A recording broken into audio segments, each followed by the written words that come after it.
Hey, friends. What's up? Mark, what you drinking? Just water? You on a diet? So I was gonna drink my champagne, but I really want to save it. No shade at all. I just want to. Sure? I just want to. A little bit. Is it sure? Gotta be real. When they have the Mariah, she's like, I detected a little bit of shade. I did. That's how it's Hold on. Jay, I just was like, you know what? Let me go ahead, save my champagne for like dinner or something. Wow. Are you eating a meal? This is brunch. I ate already. I ate breakfast. Y'all didn't tell me nothing about brunch. And I'm glad we're recording so the people can know how y'all did not include me in these brunch plans. I didn't plan this, okay?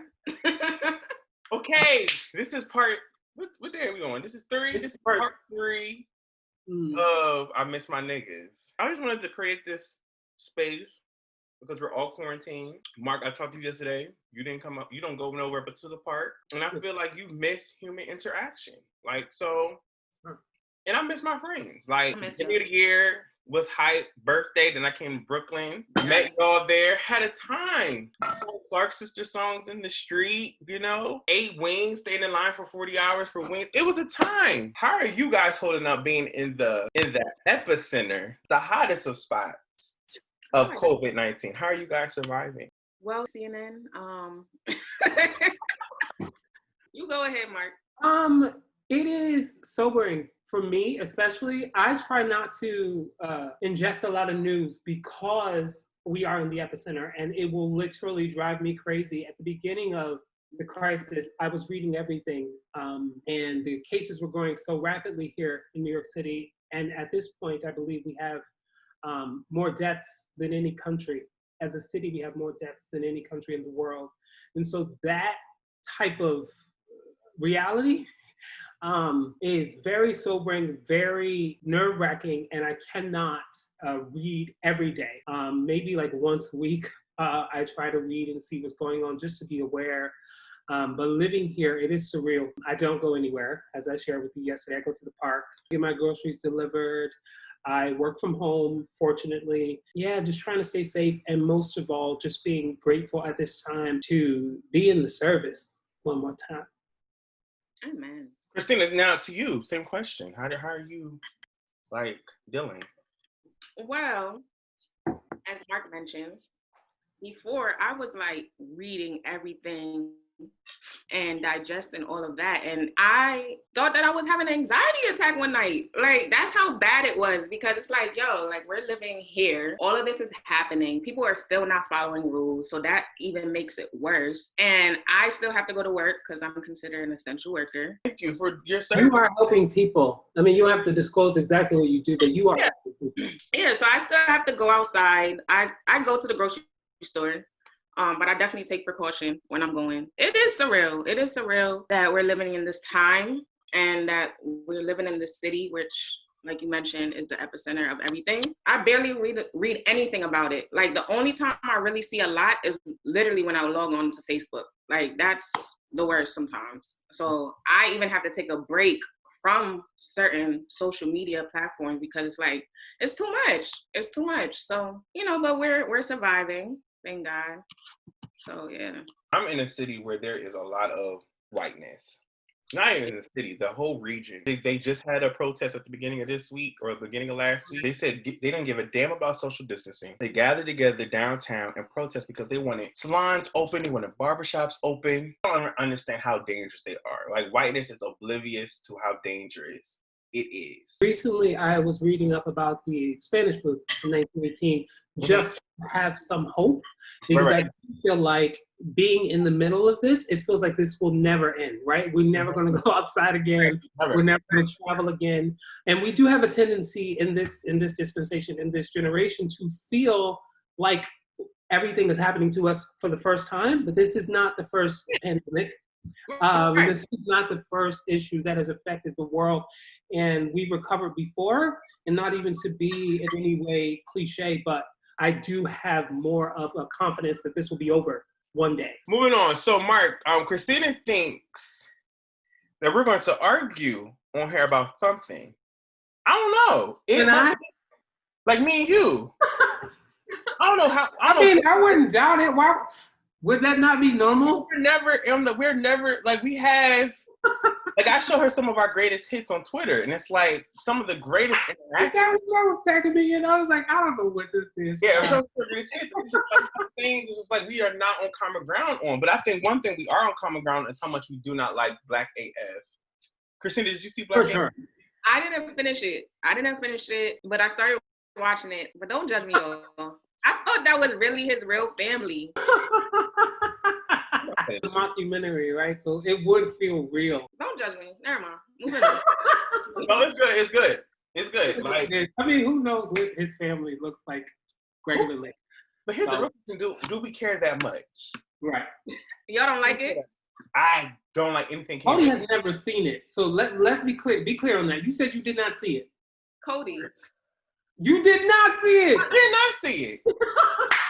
Because I like it. I have not seen it. How do I not like it? You didn't see the previews? That doesn't mean anything. I actually did not see the preview. I did watch about 10 to 12 minutes of the first episode, and it's trash. So you're justified. Right. We didn't ask for it. We didn't need it. So I'm not interested in knowing about, because literally all of this is Blackish again. And I'm never gonna watch it, and I'm never gonna watch it, and I'm never gonna watch it. Exclamation point! I'm never gonna watch it. Semicolon. I'm never gonna watch it. Like Blackish? I don't like Blackish that much either. I like Blackish. I like Blackish, but I haven't been watching it though. But I like Blackish. Like I tell everybody, I feel like Blackish is literally Cliff Notes for white people. Hey whites, this is the blueprint of blackness. Enjoy. Like it's like performative blackness. Like it doesn't serve us to watch that.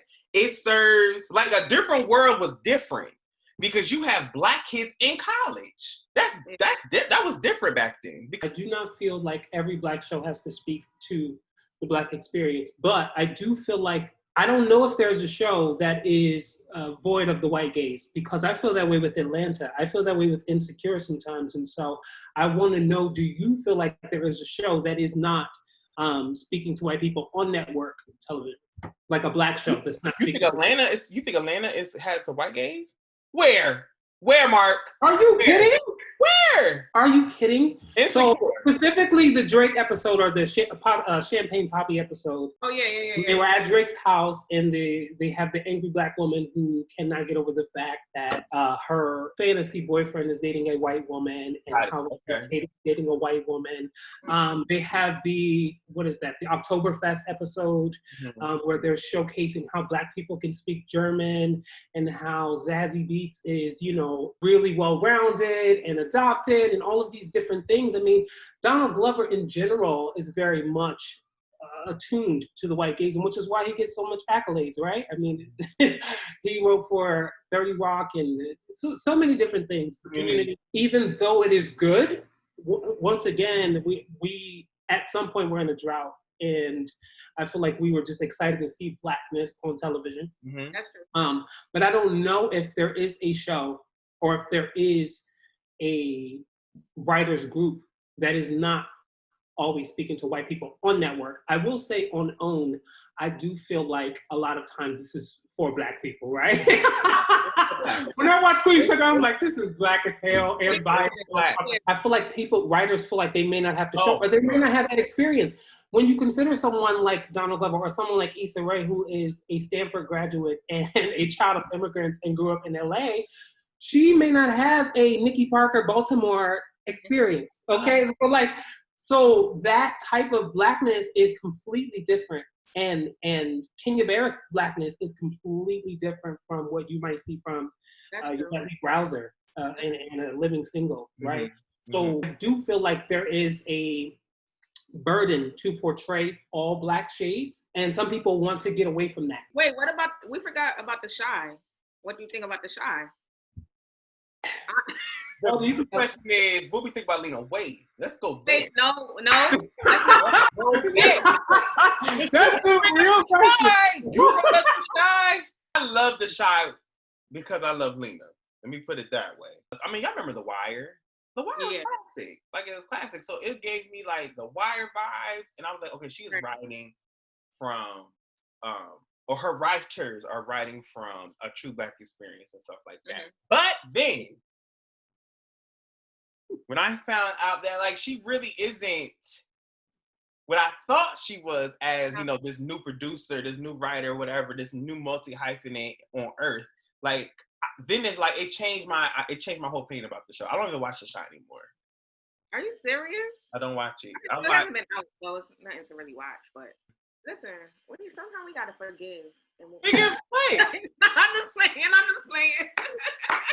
I didn't think it was gonna go here this quick, but Quinn is like, when I know. Like, I still do not understand what Black people like Mark see in this movie. I didn't hate it. Wait, we're at Clean and Slim? Oh, I hate it. Wait, what are we talking about? Yes, we're at Clean and Slim. The writing. I didn't necessarily like the ending, because I wish they were like able to get away. Christina, before the ending, she lost me before the ending. She lost me before the ending because it was like she grabbed your heart in certain areas. Like, my favorite scene of that movie is them in the bar, and it showed how the community was protecting them, and they just felt safe enough that they could like forget about what they endured, and they could just dance. I just saw like how that scene, the community that protected them, the way they had this moment to be carefree and not worry about anything. I just love the way, and then the way it was colored and lighted and stuff. I love that scene, right? And so that scene gave me so much hope. Like, oh, they're gonna get through with it. And then the cop that helped them, the Black cop. So all these Black people are helping them, and you're gonna tell me, Lena, all these people gonna help them, and they still gonna die at the end? They still gonna die. That's what. Why didn't you just kill them at the police stop? Why did you take us through this entire circus of this love story, and then you still killed them by the same villain that they survived from? I'm so mad. I'm still upset about this movie.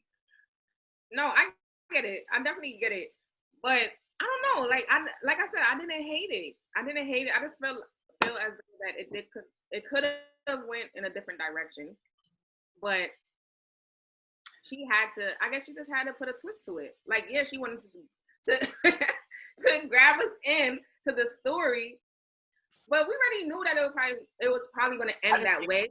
But I wanted it to end differently, because that's like the narrative for a lot of Black movies, that, you know, when a Black person commit a type of crime. If I can say something, because I was called out for this, and I'm in the same way with Christina. I do not hate it. It's not my favorite movie in any way, but I really do strongly feel, as someone who's an artist, certainly not on that level, but as someone who is a creator, I do feel that we have to, and maybe this is a privilege we really don't have yet, but I feel like we have to give Black creators space to create the art that they want to, without always being a credit to the race. I feel like that burden of being a credit to the race is such a strong burden that has existed for so long, that when Clint Eastwood, right, creates a film, it does not speak to how white creators are or what white creators want to see. I feel like Black creators, even if they have Black subjects, even if they tackle Black problems, it should not fall in line with a certain expectations. And I'm not saying that's what you are doing specifically, Cody, or with what people on Black Twitter were saying, but some of the critics I have seen felt like it did not capture Blackness well. And I feel like this is a Black woman who created it, right? So this is her voice. This is her experience. This is her expression of that. And I feel like we have to at least accept that, even if we don't like it, because again, we don't like Black AF, right? That's by a Black fan. I don't like shit Tyler Perry does. But I do not feel like we have to box people in, and feel like their art should reflect whatever idea that we want it to. Can we talk about how Cody met Mark? Like the whole dramatics of the house. Okay. Oh, we can definitely talk about. Oh, you forgot about this, by the way. Let me first make this disclaimer though. So Mark and I, when Mark was living in Brooklyn, we went out And I think we were making videos and posting on Instagram. Cody hit on my DMs. He was like, "Who is this?" I did not know this part. Ooh. Because I can't have I am Tara. When I say my friends are my friends, and you live your life in New York and you know these other people in your life, like what? I was like, listen, I've known Mark for years now. Right, and I didn't know that. It was all jokes. Like Christina. But when y'all finally met, now look at y'all. Click. Y'all are some of my closest friends. And I truly, for real, I truly love you guys. And I can't wait for the next stuff. Even when we disagree, come on, it's all right. We can cry together.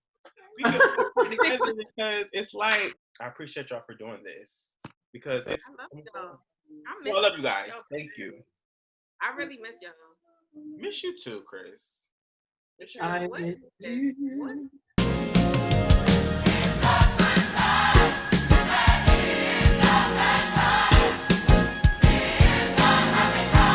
So y'all be on Voicey a lot. Y'all Voicey artists.